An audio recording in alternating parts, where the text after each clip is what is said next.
The East Area Rapist.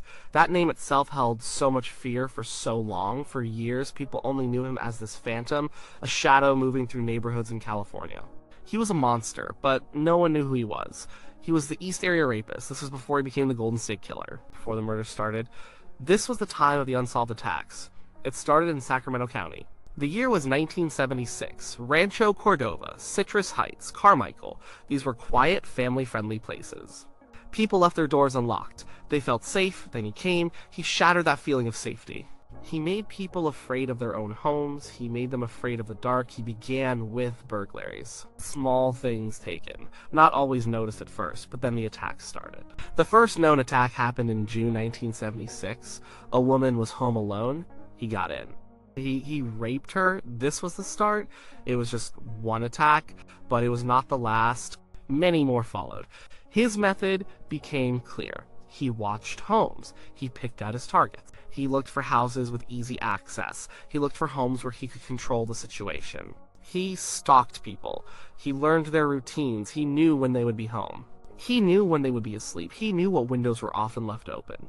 He knew which doors were not strong. He was a hunter. His prey were the unsuspecting people living normal lives. He would often break in late at night. The victims were usually asleep. He would surprise them. He would shine a flashlight in their eyes. He would wake them up in terror. He often wore a mask. Sometimes it was a ski mask. Sometimes it was pantyhose stretched over his face. His voice was often described as a whisper. Sometimes it was a forced, high-pitched voice. He wanted to hide his identity. He wanted to create more fear. He would tie up his victims. He used shoelaces. He used phone cords. He used anything he could find in the house. He was methodical. He was precise. He made sure they could not fight back easily. He made sure they could not escape. He would often tie up men first if they were present. Then he would tie up the women. He would then rape the women. He was brutal. He was terrifying. After the attacks, he would often ransack the house. He would take small things. Souvenirs, jewelry, coins, driver's licenses. Sometimes family photos. He did not take big things. He did not want to carry a lie. He wanted small reminders of his crimes. He wanted things that were personal. These things were never found for years. These things were part of the mystery. The things he took added to the confusion. What was he looking for? Why these items? No one knew. He would sometimes do strange things in the house. He would eat food from the fridge. He would leave dirty dishes. He would leave a glass of milk on the counter. These were odd details. They made the crimes even more disturbing.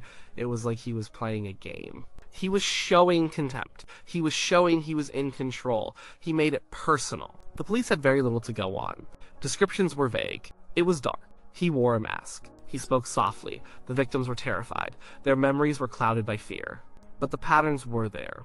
The same method, the same type of weapon, the same types of victims. Young couples, women home alone. It was clearly the same person. Law enforcement agencies in Sacramento County started to work together. But it was hard. There was no real system to share information quickly. Each attack was a separate case file. It took time to connect them. But the fear was growing. People knew something terrible was happening. They just did not know who was doing it.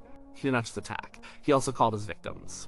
Before and after the attacks, silent calls, heavy breathing, sometimes he would say things. Taunting things, threatening things.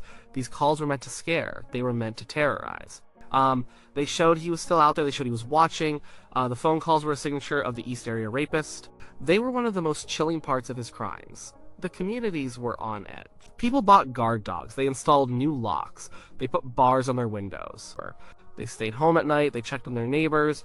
They did not trust anyone. Every strange car was suspicious. Every shadow was a threat. The East Area Rapist took away their peace. He replaced it with constant fear. He moved around. He did not stay in one exact spot. He would hit one neighborhood, then another, then he would move to a different area of Sacramento County. This made him harder to catch. Police would saturate an area. He would just go somewhere else. He was elusive. He was smart. The attacks kept happening in 1976, and then in 1977. The number of victims grew. The pressure on law enforcement grew too. They created task forces. They put out composite sketches, but the sketches were not always helpful. Victims saw different things.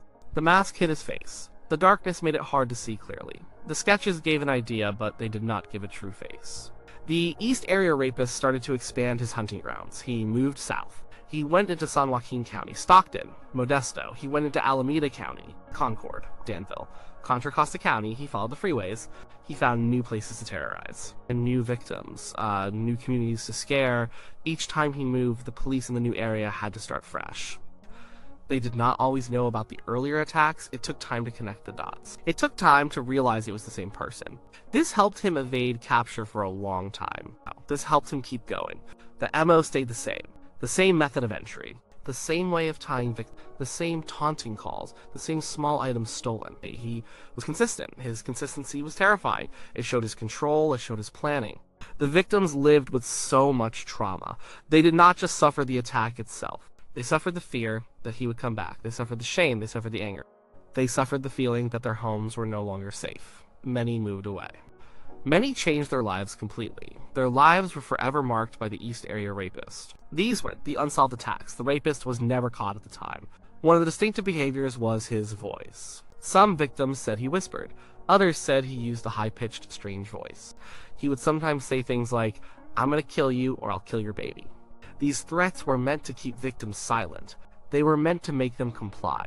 He was a master of terror. He also had an uncanny ability to know when no one was watching.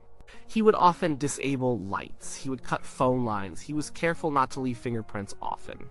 He wore gloves. He was meticulous. He was careful. This level of care made him hard to track. The police collected evidence. They collected fibers. They collected hair. They collected semen. But in the 1970s, DNA technology was not what it is today. They could only do so much. They could only narrow things down so much.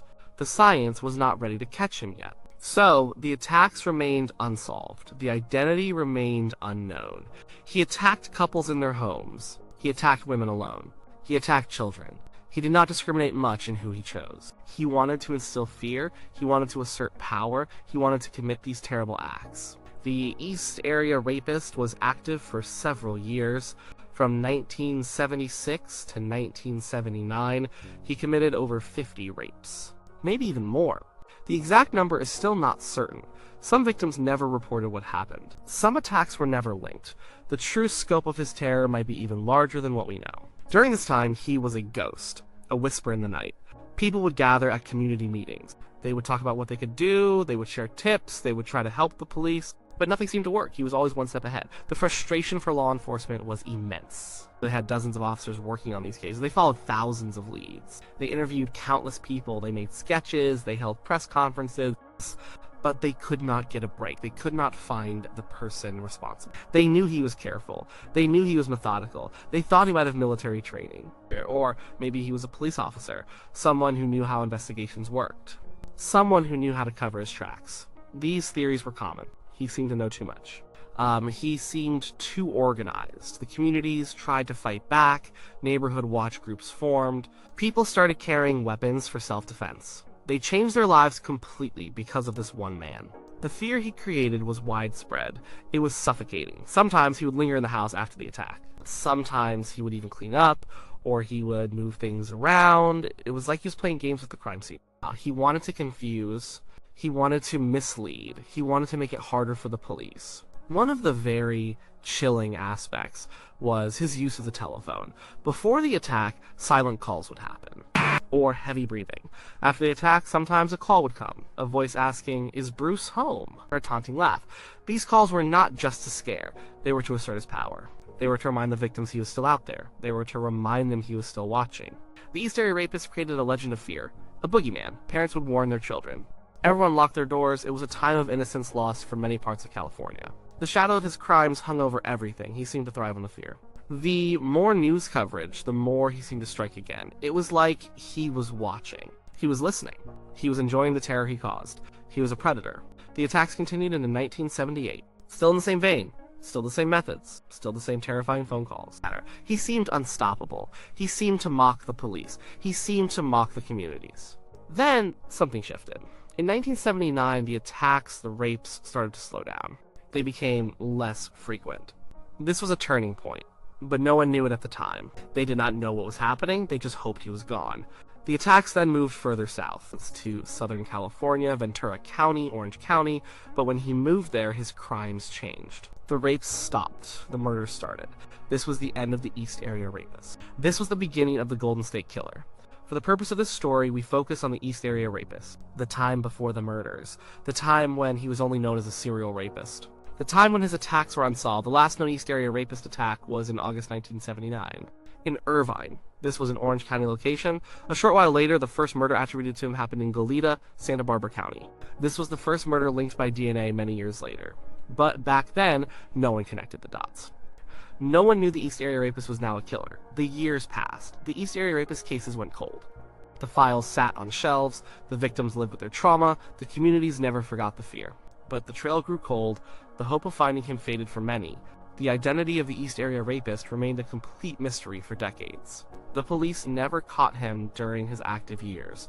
The composites never led to an arrest. The tips never panned out. He vanished as quickly as he appeared.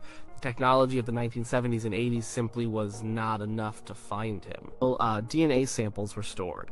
Evidence was preserved. But the ability to match them to a suspect was not yet there. The police had a lot of physical evidence, but no name, no face. So, for years and years, the East Area Rapist remained an unknown terror. A shadow from the past. A ghost story that was all too real for so many. His victims never got justice. The police never got their man. The communities never got their peace of mind. Not for a very long time. People thought he might be dead, or in jail for something else, or had just stopped. No one knew. The fear just lingered. The unanswered questions kept everyone on edge, even years later. The sense of dread hung over the towns he visited. He created a template for serial offender, a methodical, organized, intelligent criminal who knew how to exploit weaknesses. He taught law enforcement how much they needed to learn. He showed the cracks in the system. The lack of shared information across jurisdictions was a big problem. This case showed it clearly. The psychological impact on the victims was profound. Some victims would describe how they would wake up at every noise. They would check their locks constantly, they would be jumpy, they would not trust strangers. They would not trust the dark. Their sense of safety was completely destroyed. And it was a destruction that was never repaired by an arrest for many years. The East Area Rapist attacks were a dark chapter in California history, a time when a single individual held entire regions hostage with fear, and a time when simple things like sleeping in your own bed felt dangerous. It was a time of immense pain and unsolved mystery. The crimes were meticulous. He would scout, he would wait, he would break in, he would commit his acts, he would escape, and he would leave very little behind. He was exceptionally good at what he did. That is what made him so dangerous and so elusive. He was the East Area Rapist. That was his name during this phase of his crimes. He was not yet known as the Golden State Killer. He was a rapist, a serial rapist. He was a terror in the dark, and for a very long time, he was never caught. The attacks remained unsolved. They were a stain on the collective memory of California. These were the years of the Phantom. These were the years of the East Area Rapist. The years of the deep, unsettling mystery. The long wait for answers, a wait that stretched on for decades.